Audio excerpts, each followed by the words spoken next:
Welcome everyone to episode 175 of Just Joshing. I'm your host, Joshua Penteleresco. I write stuff in podcast 2. Today is part 1 of 2 of my conversation with Jonathan Lyster. We get to go back to our Creative Inc. conversations finally.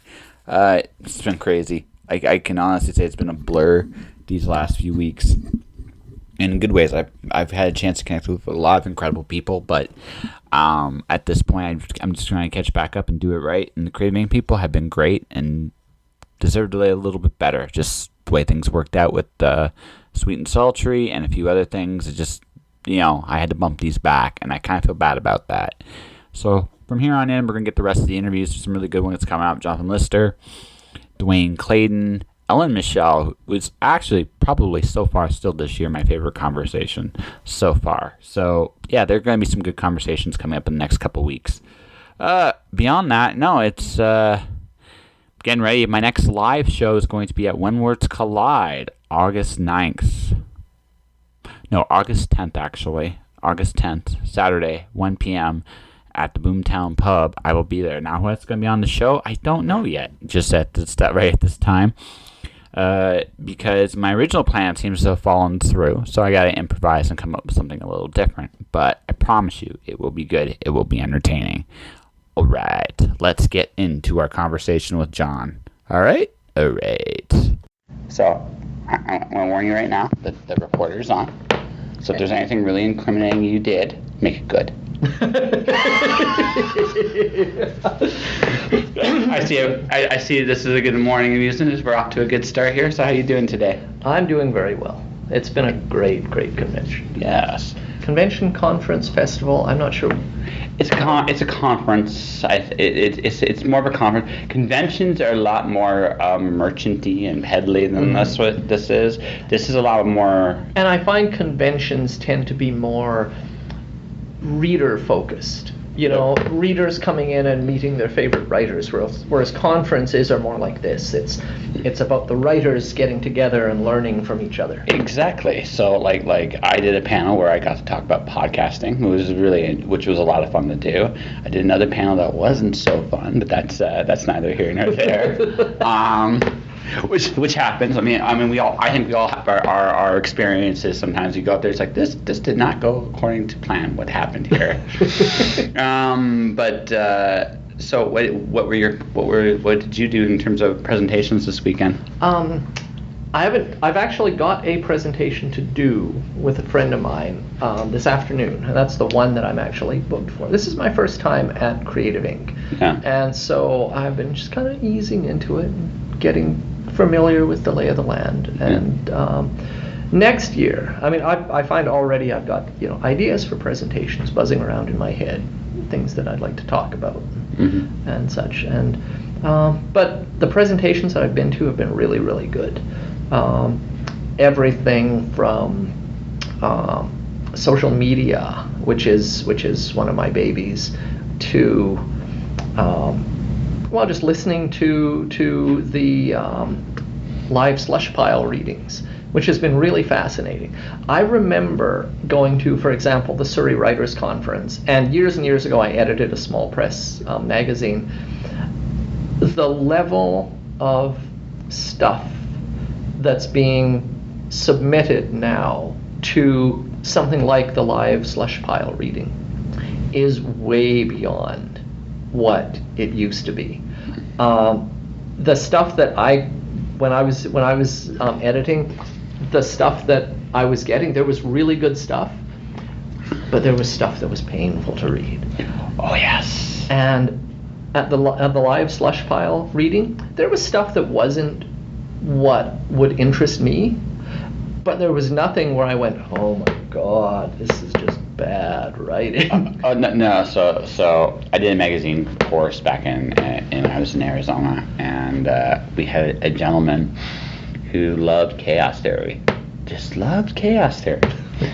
and in our class, so when he did his submission to the because he was the only student based outside of the main group, which honestly, unfortunately, was a strike against him, because there's no way you can actually form really any bonds from a distance. That's the downside to it. But on the flip side, he also Joe, our editor, knows that this is a story in of itself, right? And then we get this big giant dissertation that disguised as a fiction story as chaos. Where you're like, okay, right?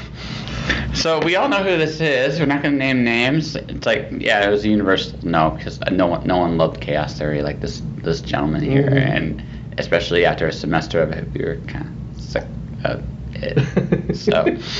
So I mean, no, sometimes like honestly, I know they say to edit is divine, and I understand why, because when you have bad stuff, like literally there's tears in your eyes, there are tears of pain and agony, but when you find something that's really, really good, right, it's like, oh my God, it's like manna from heaven, right? And I have to say Yeah. that I'm not knocking people who have written something really awful, because some years ago I found the first short story I ever sent to a publication. I sent it to Analog Magazine way back when Stan Schmidt was the editor. This was like the 80s. I'm really showing my age now. Yes. And I wrote this story, and it was brilliant. It was poignant and sad and heartbreaking and kind of uplifting at the end. And I sent it to Analog, and they rejected it like that. And a few years later, well, actually just a few years ago, so this is 20 odd years later, I found this. I thought, oh, this is cool. And I read this thing, and I thought, oh my God, I let other human beings read this thing. Okay. So this, I had this conversation with somebody I was talking to this weekend was really hesitant about submitting something and people read it. So it's the flip side. You're gonna write bad stuff. We all do. I mean, writers have been doing it for a long time. Recognize it, hopefully sooner than others. Yeah. Some people are very blind to their own writing. That's and we all have that a little bit, but some are more blind than others. And but the thing is the thing about rejection. The reason why it's so hard is because it's not that we're submitting our worst stuff.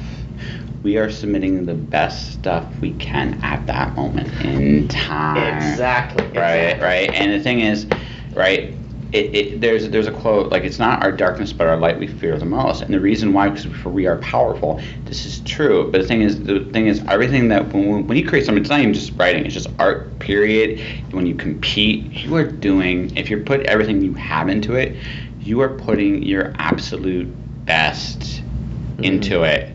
And that's what makes it really hard, because it's not like people go, well, if you really, really try, you see, no, that actually isn't how that works. You really, really have to try to even have a chance. That's the truth. Yeah. Right? If you don't, you just mail it in, people are going, no matter how good you are. And the thing is, like, I equate to like the 5-year-old and the stick figure. I can't do a stick figure drawing like that 5-year-old can. Not because, I mean, I'm not much better than the 5-year-old at this point at drawing, but it's not that. It's just the fact is that the first time when you hang that portrait up for your mom to thing, that is literally the best thing you can do. And even like skilled artists cannot duplicate that art, and it's something you actually imprint upon your work. Mm-hmm. Yeah. You just can't duplicate it. It's like really good actors trying to portray really bad actors. Mm-hmm. There's always something there that you can kind of see through. It's like, yeah, I'm getting a little kind of, a sense that they're winking at the camera. That, they're saying, yeah, you're in on the joke. But, I mean, every once in a while, you see a really good actor who's playing the kind of role where they're supposed to be really bad at it, but and sometimes they pull it off, but once in a while you do get the sense that this person ironically is too good to pull this off. So I have a legitimate question, because the best example I can think of this is Matt LeBlanc when he played Joey Tribbiani on Friends. Mm-hmm. Joey was a bad actor, and he played, like, when you saw Joey act, he played that so well. Right? I mean, he knew how, like, and the thing is, he's a good actor. Like there's something there, and Matt LeBlanc's an amazing actor. It's just for it takes a lot of talent to play someone like that to the hilt. Christina Applegate, when she played Kelly Bundy, same thing. Like the complete bitch klutz.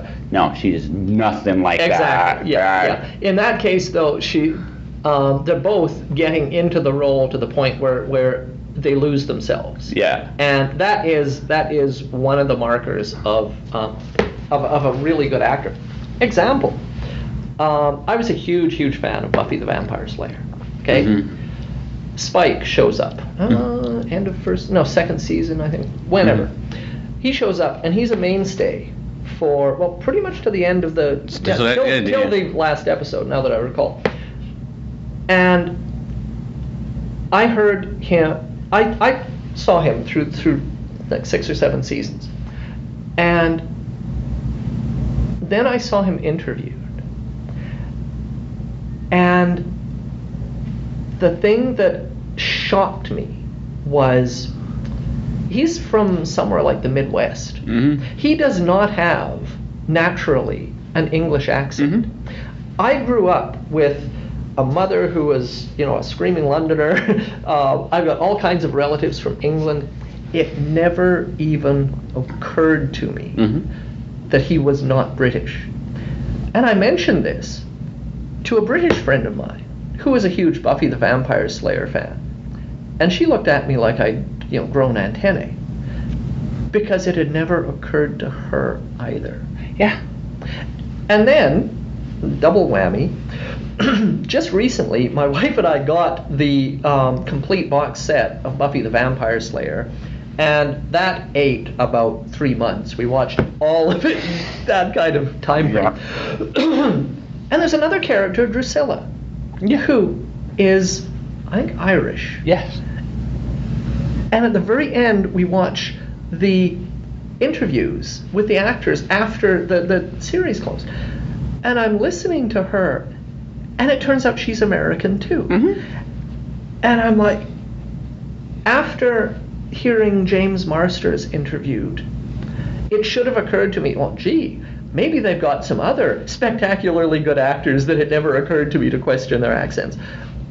And, I mean, she was batshit crazy for her character. Oh, I heard it was supposed to be, yeah. Yeah, and there was never a sense. I mean, I've heard actors who've been in the business a lot longer than these two at that time. They were quite young, but I've heard them every once in a while. The accent kind of drops a bit because they haven't quite got it, and they're not fully comfortable with it. Or sometimes something happens where they break character, which does happen. There's a lot in jokes sometimes with cast members too, and you can see that. You can see that.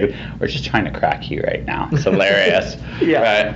Yeah. So both of them, like they had a really good cast in that series. And that, I think, is the mark of a good actor, where it doesn't even occur to you that I'm watching someone act. Yeah. I mean, when I saw James Marsters interviewed, the first thing that went through my head is, this guy looks kind of like the guy who plays Spike. Yeah. No, and then you see him on Smallville, where he doesn't have that accent at all, and you're like, makes total sense, right? No, like the thing of it is, right? Like, good people that are really good in their roles, they make it look easy. It's not. Yeah. It's really not. That takes practice, repetition. It takes a certain commitment that few people can really, really understand. But when you see it, like I used to think acting was easy until I actually worked on a set. Mm-hmm. And when I worked on a set, I actually watched people perform and really put like what they brought to a performance. And it was like, holy shit, right? And actually, the good thing about that was it made me take a step back, not just from acting, but from everything I assumed about any job, right? Right. It's like, if you're really good at something, right, that usually takes an amount of dedication, commitment, and repetition. Yeah, I saw a video years ago, which was an instructional video for actors learning to perform Shakespeare. And it was Patrick Stewart, who was one of the instructors and the actors who was demonstrating techniques. And there was a bit in, I believe it's Richard III, where they're discussing killing these two children. And they would go through the dialogue in a certain way, like with a certain cadence. And then Patrick Stewart at the end of the scene says, now let's change it up. I'm going to add a pause. And they go through the scene again, and the only difference is this moment where he pauses before the next line. And in that little gap of silence, there's suddenly this upswelling of tension. Mm-hmm. And it's that moment where the audience fills in the gap and goes, I'm trying to figure out what the gender of this is. Okay. and it's in that moment that I did. I'll be back. It's almost done. Interruptions. Adam's going to beat me when this is over. But anyways. Not to worry. But my point is, the reason there was such tension, just with that little pause added, was that's where the audience gets to fill it in. And that's where the audience stops absorbing the performance and has that moment to think, these two men are talking about sticking knives into children in their sleep. And actually, see, the best part is, I'm a pro wrestling fan. I'm not saying my favorite part is the promos, right? Mm-hmm. The actual wrestling where they're trying to talk about kicking butt. It's absurd to think about it. Grown men dressed in weird costumes talking about beating up another man. But there's stories that are told. Like, one of my favorite performers is a guy by the name of Jake the Snake Roberts. Mm-hmm. The thing about him, he never raised his voice. He was just very quiet, deliberate, slow. And you could feel he was one of the best storytellers in the business. Period. And it was one of those things where you just go, holy shit.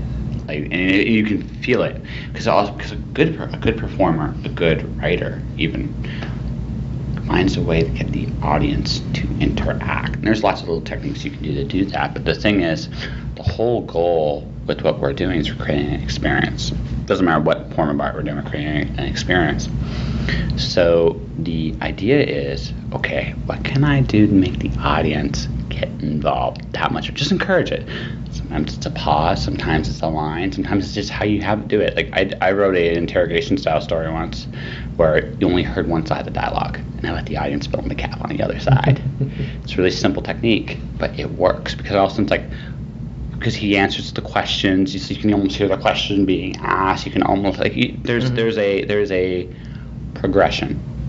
You know what I mean? Yeah. Right? And you can hear it and go, that's sneaky. I could hear the voice. Well done. One of my teachers said, that was good. That technique was good. Right? Not so much technique was really good. But that's the thing. We're trying to create an interaction. The moment you do that, you have tension. You inspire imagination. Mm-hmm. I was at a conference years ago where a writer called Matt Hughes was speaking. And I love his writing. He brought up, he's an excellent writer, he brought up a word that I knew, but I hadn't thought about it in the context that he used it. And that word is confabulation. And his example was, okay, you describe the scene, and there's this rickety old house with broad steps. That's your description. You don't have to go into the minutiae of details. One person is going to read that, and they're going to see stone steps, and they're going to see an ancient brick chimney with smoke coming out of it. Someone else is going to see wooden steps that are collapsing. Okay. Yeah. That way I don't feel so bad about stealing this room. No, it's okay. Keep going with your conversation, though. It's all good. So his point was, there's so much that the reader is going to fill in. Yeah. And as a writer, what it means is a big chunk of your job as the writer. If you're gonna use the room, just let me know, because I got it pretty bad. No, it's okay. It's all good. No, it's all good. It's all good. That's why we're getting out. Why you can do this? No, don't be sorry about it. Actually, hold on a second here. It's all good. It's all good. So let's keep going. So his point was that as a writer, you can actually, and I dislike using the word lazy, but it's actually it's true. There is such a thing as rational, intelligent, well thought out laziness. Yes. And it is techniques like just describing enough of a house that the reader is going to fill in the rest. Yes. And you actually save yourself a lot of work, but also you don't paint yourself into a corner. You don't end up running into the situation where you describe something early in the story and then you contradict yourself later on because the reader has built up an image of the scene, and then you throw some detail in that clashes with that. Yeah. So I'm going to take it one step further. It's not about laziness. It's about deliberation. There is it goes back to showing and telling, right? It's editors and agents will tell you show your work. The reason why they talk about show, because what we ultimately do is nuance. That's what we do, nuance. Masters of nuance tell chilling stories or haunting stories or loving stories because it's what's implied, not what is actually said. When I say something like, Johnny walked across the bridge, nobody cares because Johnny walked across me. You have told me, right? Johnny struggled to surpass the bridge. That indicates like a struggle. That indicates like a fight. Just the word choices. Johnny glided over things. It was a breeze, an opposite, like nothing there at all. Different word, different intonation, showing. And these are really bad examples, by the way, ladies and gentlemen. All right. But the thing is that the point is this: like the true masters of the art will look at what they're, and then this is something where I'm getting into is the minutiae. It's what details you show, and it's what you don't show. Sometimes you want to create a very deliberate thing, so you'll go into great description. And sometimes you don't. Yeah. I was just thinking of a story I read years and years ago by Jack Vance. Yeah. I cannot for the life of me remember what the story was about. Or Dying Earth? I think it was actually a short story. Okay. It was in a collection. But there's a line in it, I cannot recall the character's name, but the line, with the exception of the character's name, stuck in my head because he had this character who was basically in the middle of this really violent incident where, these people are coming into the room and shooting the place up. And he gives you none of that. Yeah. Instead, he says, and I'm just going to use Fred as the name of the character. He says, Fred threw the door open and saved his life. Yes. And that's it. Yeah. He just got out, and you hit that, and it's like you've got this moment of breath. It's like, oh my God, he's escaped from this. And he could have gone into a bunch of stuff about, ducking down behind the table and dodging this and getting the door open, and no, it's stuck, and finally he gets the door open. But he does it with such simplicity that instantly you're not distracted. And this is something I've encountered a lot of with some stories and you find this a lot in movies and television as well. There's too much busyness in the action scenes where, a lot of directors now just love the whole shaky cam thing where, you've got a fight scene and everything is shaking constantly and you can't really see what's going on. And to me, it kicks you out of the story. And sometimes just that simplicity carries you through. Yeah, well, it's also like it's about the details that matter. It's not about the for example, like the shaky room thing you're talking about. When I first saw it in, say, the first Star Trek movie, it was really good. It was because it fit what was going on. The ship was about to explode. It should be uncomfortable, rattling, and because that's what you expect. A ship's about to come apart, right? Right? Exactly. Right. It fits the story, but then sometimes, okay. So in a fight scene, when I see that, it's an indication to me that the people there, right, do not know. They didn't hire either professional stuntman or a professional wrestler, someone that's experienced in fight choreography, because there's storytelling in fight scenes. Like Exactly. there's a lot of good storytelling in fight scenes. Like again, I'm gonna use pro wrestling. I love Jake the Snake Roberts, because the thing is he had a finisher that knocked anybody out. Didn't matter who they were, how big or how strong, how tough. So his whole match was built around that. Everything he was doing was trying to get into that position, and the audience knew it. And whoever he fought was doing everything he could to escape. So now you've built this tension before the match even begins, right? So then there's in martial arts things. Bruce Lee. Bruce Lee's an amazing choreographer, right? He would choreograph these like really, really, really intricate fight scenes, right? And you're looking at them, but it wasn't just the techniques he was showing. No, that didn't matter. What mattered was like Enter the Dragon, the mirror scene when he fought this guy in the mirror. It was such a cool visual of how that fight played out. On top of that, it was a story of, well, the bad guy's hiding. He can't beat Bruce Lee in a straight up fight. But, right, in this mirror place where you can't, so many reflections, so many ways to fool it, the audience is now going, where is he? And so it's much like Bruce, it's a way of connecting to the character. Yeah.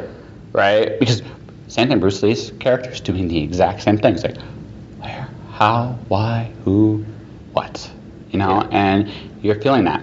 So when you see a movie like Batman Begins, which uses the shaky camera a lot, you could tell in that case Nolan was very uncomfortable with the fight scenes there. And he got more comfortable. Like Dark Knight Rises, the one thing I will give it, like the first Bane Batman fight, really well told. Because the story was simple. Batman couldn't beat him, and they showed that everything Batman could do just would not stop this monster. That was great. But in the first movie, nope. No fight technique. It's like... Yeah. I saw a video recently that talked about the first of the Bourne movies with Matt Damon. And his title of the video, the fellow who put it together, it was a bit misleading. He said, how the Bourne movies ruined action films. Yeah. Because it pioneered a lot of the shaky cam type filming. And this fellow, at the very end, he made the point that, he even admitted that his title was provocative, but deliberately so, and misleading. And he said, Bourne pioneered a lot of these techniques. But the problem is later directors saw the shaky cam effect and used it to cover up poor directing or poor choreography or actors who simply couldn't do the physical stuff. Yes. Like the movies Taken with what's his name, Liam Neeson. Yeah. He's not as physically capable of someone as someone half his age. Yeah. So he's not going to be able to deliver that kind of thing. Whereas Matt Damon was in very good shape. He got in very good shape for the Bourne movies. And if you watch the Bourne movies, the shaky cam effect isn't used to conceal action. It enhances it actually in that particular case, because what they're doing is they were showing the subversiveness of the world he was in. That was part of it. But the other part is because of how he fought and how he attacked people, it added a little bit to his mystique. It didn't cover up. It just enhanced what was already there in a very it was part of the story. Yeah. Whereas a cover up, like you can tell when someone's masking, which leads to probably the biggest lesson of all: details are everything. Yeah, yeah. And we're going back to the right details is the important part too. Well, this is something that I didn't notice until he showed these footage from various movies that have used this, including the Bourne movies. Is first of all, in the Bourne movies, when a fight scene began, it started out wide. Yeah. So you knew the location and you knew where things were. And as the fight unfolded, that's where it got shaky, and that's where he zoomed in on the details. But the action, like if you drew a circle right in the middle of the screen, that was where the action always took place. Yes. And also, and this is what kind of stunned me, because I'd seen all of those movies and it never even occurred to me. That's when it's a good trick. Exactly. Yeah. Other movies, other action movies, they'll have, really intense music going on. And they use that to kind of heighten the tension. During the fight scenes in the Bourne movies, No music. there's no music. But there is a soundtrack. And that soundtrack is Yes. the blows. Yep. Because it's very visceral. Like Exactly. A live pro wrestling show. What makes the audience cringe is the sounds. It's not the blows. It's the sounds, because you can hear the punch. You can hear them crash into stuff, and this might be staged, but that fucking hurts. Like you have that in your head. Yeah. I watched this one match. I watched this one live show where a guy fought a woman. The woman won, but she got beat up because it was a very you got this 340-pound tank of a man against a 150-pound woman. Mm-hmm. Right? She's in good shape and she can hit and she can kick my ass. Mm-hmm. But that 300-pound dude is not going to feel the blows the same way I am. And she whacked him like wham, and and he's just grinning. It's like ooh. And then you watch and again, nothing that really like would permanently damage. But you're looking at that, it's like holy shit. Right? Yeah. Because it's the sounds they're making. Like this is why. So when we see people agony and pain, we empathize. We all know what that feels like. And this is a big important thing of not just fight scenes, but any scene in writing. You gotta make the audience feel it. Exactly. And that's a really tough thing. Yeah. So this is not the funny conversation I was expecting. Well, we can go back there. A lot of my own writing lately is, I think it's bloody hilarious. Also vaguely sacrilegious. That's okay. That's okay. One of my favorite scenes in a book called Transmetropolitan. Mm-hmm. So the main character is Spider Jerusalem, who's a ripoff of Fear and Loathing Las Vegas. I can't remember his name. Hunter S. Yes, he's a bit of a ripoff. He's like a modern take on him. So the first scene in this comic is him dressed up like a holy man. It's like, what the hell is he? And literally, what are you on? Right? And then they go. Then there's this one scene. It's like there's this Church of Tesla in this future. Right? Okay. Right. So there's this preacher. So like him and his friend are having this talk, like real life talk about like her relationship and how it's not a really and she knows it, but she still loves him anyway, and it's it's doomed to fail. But they have their moment of talk, and he goes, you know what you need to do? You need to get one of those big drums in one of these churches, and you need to take a dump in it the size of a birthday cake. And they're now see, the thing that's really ironic from my point of view is I do believe in God, but even I can look at some of the absurdities and go, you know what? I kind of understand where you're coming from. And then there's a scene. It's like, why did you choose the Church of Tesla? And that's a special secret between me and Nikolai. I'm like, okay, oh my God, they actually did it. Right? It's just like, but I have a really twisted sense of humor, as you can see. Yeah. Same here. Yes. Yeah. And I have to say, humor can be quite tough to write. I'm a huge fan of Terry Pratchett, and who isn't? And the fact that he could keep that going through 40 Discworld novels and a few others that were kind of outside of the Discworld. Oh, I mean, there were limitations. Like Runeswin was always once the gag got old after Light Fantastic, and he knew it.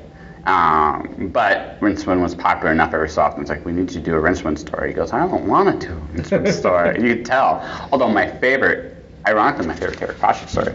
See, most people look at Terry Pratchett as a humor writer. I think he was a literary writer, and actually an ingenious one. And there was a moment where I knew this was the case, and it was this. When Eric, remember, so Eric is about this prophesied knight wizard person that's supposed to save the world, thing from the dragon, and the dragon wins. And that was terrifying. Actually, this is the moment where I just recognized how good he really was, because right afterwards, the dragon was demanding sacrifices, right? And the scary part is, truly scary part is, people were doing it, and then he went into why, and it was like, they're afraid of the dragon so much that they're willing to take like the things most precious to them just to live. And it was a very it wasn't funny anymore. And it was like, oh, that was the moment. Like, oh shit, this is real. Like, this is something and it feels real, because a lot of people will give up anything just to be comfortable in their own lives. Yeah. They will sacrifice their rights, their dignity, everything. That trade-off between, security and freedom. Yeah. And how quickly people can go, you know what? I want to live. I want to live. I just don't want to get involved. Yeah. So, whatever you want to do to those people, fine. I just don't. Yeah. No. It was horrifying. And it's like, but that's amazing writing, right? And it's not funny, it's just a poignant truth. The best kind of comedy informs. Yeah. And that's when I thought, okay, Terry Pratchett's amazing. And I haven't read all of his Discworld, but I've read enough of it to know, I still even think, everybody likes it. It's a touch underappreciated, just how much he talks about the human condition in it. Yeah. Well, that's what I found with his work was there were often times where, where partway through I knew what was going to happen next. Yep. And then he would throw a curve in, and it'd be like, okay, didn't see that coming, and yet it was the only logical outcome when you got there. It was kind of like, in some respects, like the movie The Sixth Sense, where you get to the end and the twist hits you, and big chunks of the movie get rewritten in your head because you're going, okay, this is why that happened, even though it made perfect sense when I first saw it. Now I'm seeing it in retrospect completely differently. The part that kills me about Sixth Sense is you never saw him open a door. And I never knew, you're searching for a key or something. And you're like, okay, then he just goes in. It's this was actually a good example of the right details. Also, it's M. Night Shyamalan's best movie. He's never been able to do anything as good since. Yeah. Right? Because he was smart enough in that movie to recognize the details that mattered and made it go. Yeah. But in every other movie, he tries to use that same trick, and he cheats the audience. Yeah. Well, to me, there are a couple of moments in that movie that are hugely powerful. One is where he's late to dinner with his wife, and he sits down and he's saying, look, I know we haven't talked very much lately, and she just ignores him and pays the bill and leaves.